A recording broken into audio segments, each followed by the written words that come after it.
Hello, I'm Bill Monroe, and welcome to episode 67 of 2-Minute Talk Tips. This week's tip, poll the audience. A lot of times we're told as speakers to make sure that we interact with the audience. We want to make sure that we involve them in our discussion, make them feel like they are part of this event that's happening, and it's a good idea. If you have large groups, especially for a new speaker, it can be hard. It is so easy to lose control of the audience. Ultimately, it takes practice to actually corral a large crowd. So what is a good activity to start with? Polling. Simply ask the audience questions. And they can be very simple questions like, have you ever had a bad day? Who here has had experience dealing with a difficult customer? Or other questions like this. The thing about these questions is that you already have a good idea of how the answer, because most folks in the audience will probably have had that experience. You're going to be unlikely to be surprised. And that's good because it helps give you the confidence to continue making the point you were going to make, especially if that answer you got from the crowd and that buy-in you got from the crowd supports the point that you want to make. But if you're going to do this, make sure you tell them how to answer.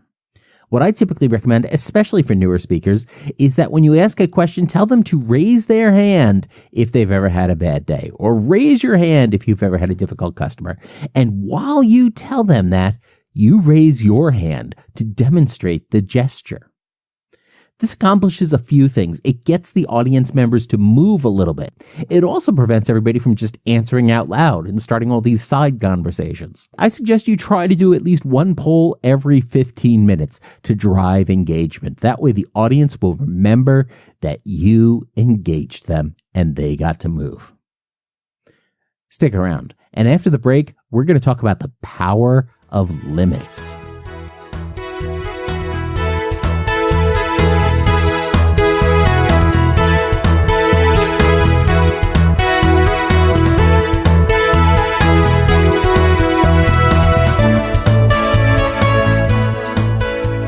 Way back in the distant past, when I was in college, I competed in speech and debate in an event called ADS, or After Dinner Speaking. The idea in this event was that you take a somewhat serious or significant topic and deliver a 10-minute humorous speech about it. So it wasn't supposed to be just a stand-up routine, but there was supposed to be some meat behind it, but in a way that would keep folks entertained. My senior year, I struggled a little bit with this event. I was trying to follow up on my successful presentation from the year before, where I talked all about the magazine Cosmo. I tried a few different things. First, I started with the idea of the bouncing ball of responsibility and how no one wants to accept responsibility for anything anymore. And I had a little Spalding rubber ball that I would bounce in the room back and forth as I made points. And my original intent was that at the end of the speech, I would throw it to the judge and pass the responsibility for the event on to them. It was like a very cool imaginary metaphor. But when I actually started doing it, it ended up not working all that well. First, I ended up being actually afraid to throw the ball at somebody. The judges often weren't looking up at me when it would be time to throw the ball, and so I'd end up just hitting them on the head, and that probably would not do well for my chances of victory. Plus, I'm not exactly a very sportsy kind of guy, so there was a very good chance that I would miss. And plus, after that, I would need to get the ball back anyway to go give the speech again in the next round. Bouncing the ball throughout the speech ended up looking more fidgety than like a cool transitionary type of thing. In the end, the idea was just too big and too generic, really, to have much of a hook and to have much value. So that speech ended up not doing so well for me. My next try was to do a talk on relationships, because relationships are always funny, right? It turns out making relationships funny without being offensive requires a comic skill that I just did not have. And I realized this 2 minutes into that first round, into that very first 10-minute speech, was that as I was giving the talk, it It ended up feeling whiny at best. I really did not come out well from those talks. I did not appear likable. I was not really all that funny. The whole thing seemed like I was trying too hard, and there was too much bitterness in there and not enough light entertainment. And so I realized this is bad. And then, of course, I still had another 8 minutes to go with that material. And then I was going to have to do the same thing 2 more times that weekend. So I needed a new topic. On the way to another tournament, we didn't do a head count in our school vans at a gas station. Sorry about that, Jim. So we ended up leaving someone behind. We had to wait at the next gas station 60 miles away because this was Montana in the middle of the night for someone to go ahead and bring Jim back to us. Thanks again for that, Patty.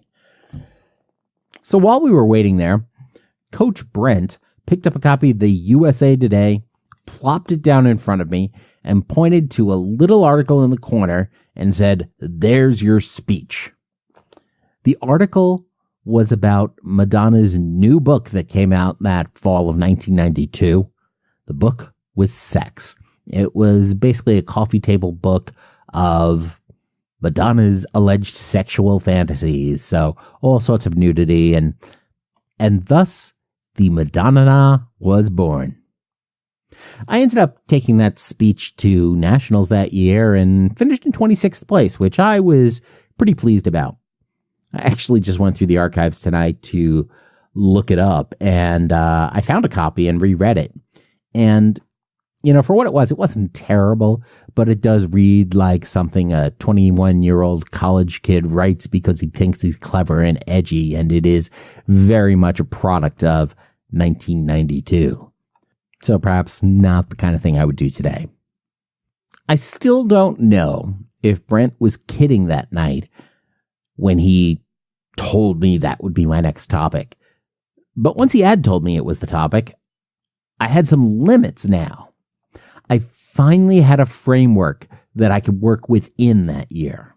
That limit of focusing on Madonna's career and the cultural impact of her sex book freed me to be more creative with my topic and to do some more focused research. Because ultimately we need limits to do our best work. A blank space is just unfocused. We end up just sort of going everywhere and having all of these tangents all over the place and all of these ideas, which in and of themselves may be brilliant, but they don't actually go anywhere. It's a prospect that's both scary and boring at the same time. And if you've ever heard a talk that didn't really have any limits imposed on it, you've probably encountered that. It was just boring, it made no sense, and you tuned out very quickly. So it's important to have those limits. And prepping a talk that we're going to give starts with having those limits. Because even if someone else gives us a topic, the first thing we need to do is define our goal. We need to think about the end of the talk. And at the end of the talk, what do we want the audience to do? What do we want them to know? How do we want the audience members to feel? And if we end up coming up with stuff in our brainstorming and our development process that doesn't fit that goal we first defined, the only thing to do with that material is to punt it. Get rid of it. Because including that irrelevant material, that material that doesn't support your goal, that material that is off limits, it wastes your time, it wastes the audience's time, it's going to make the audience members bored, and they're going to lose respect for you as a speaker. So the goal for the talk is your first and primary limit. Once you have that established, now you can go ahead and think, what can I do within the confines of this goal? You can actually go ahead and now choose from a number of finite options instead of an infinite number of options, which makes things so much easier. The next limit that gets imposed on a talk or a presentation we're going to do is the environment. Where are we going to be doing this talk? Is it going to be in a small conference room? Is it going to be on a busy sales floor? Is it going to be outdoors? Is it going to be in an auditorium? When is it going to be? How much time do you have to get ready for it? What time of day will it happen? Would it make sense for you to present differently first thing in the morning versus first session after lunch versus after cocktails in the evening? How many people will be there? Who will they be? What do they know? How long do you have to speak? What AV gear is going to be available to you? When you ask an organizer of an event these questions to help you prepare, and they shrug and say, yeah, I don't know. I mean, what can you even do with that?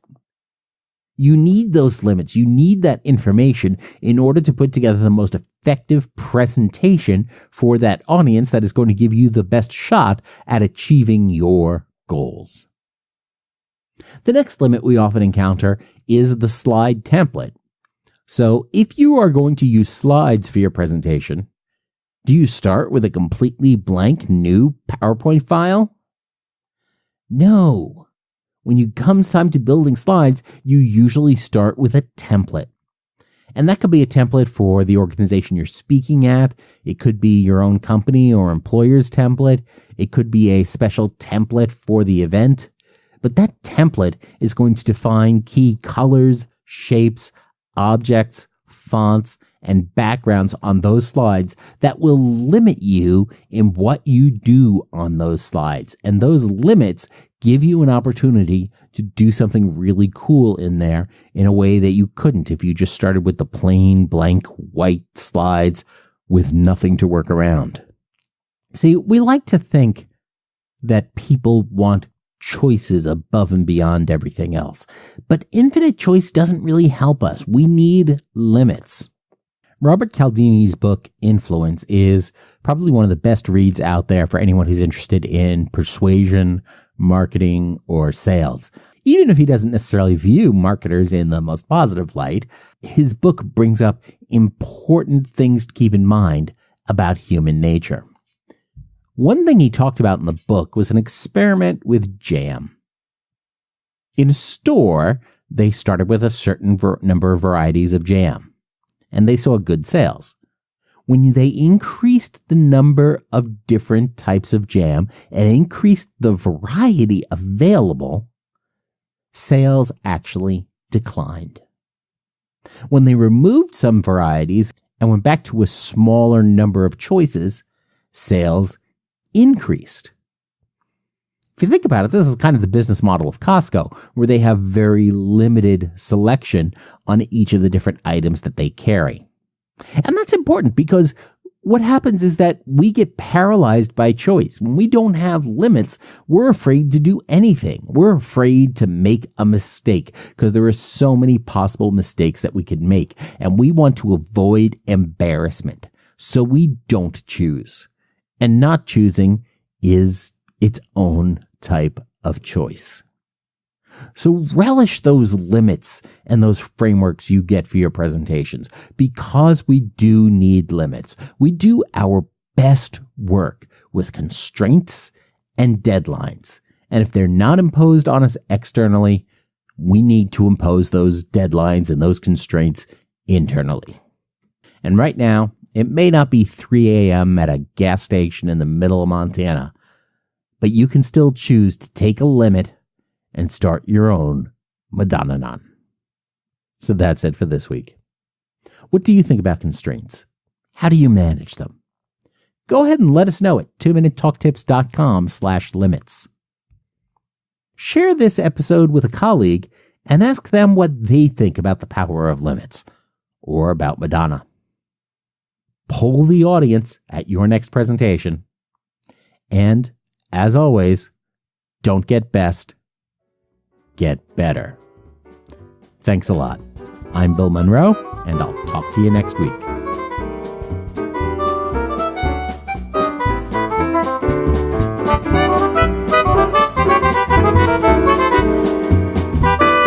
Two-Minute Talk Tips is a proud production of the Currently Speaking Podcast Network.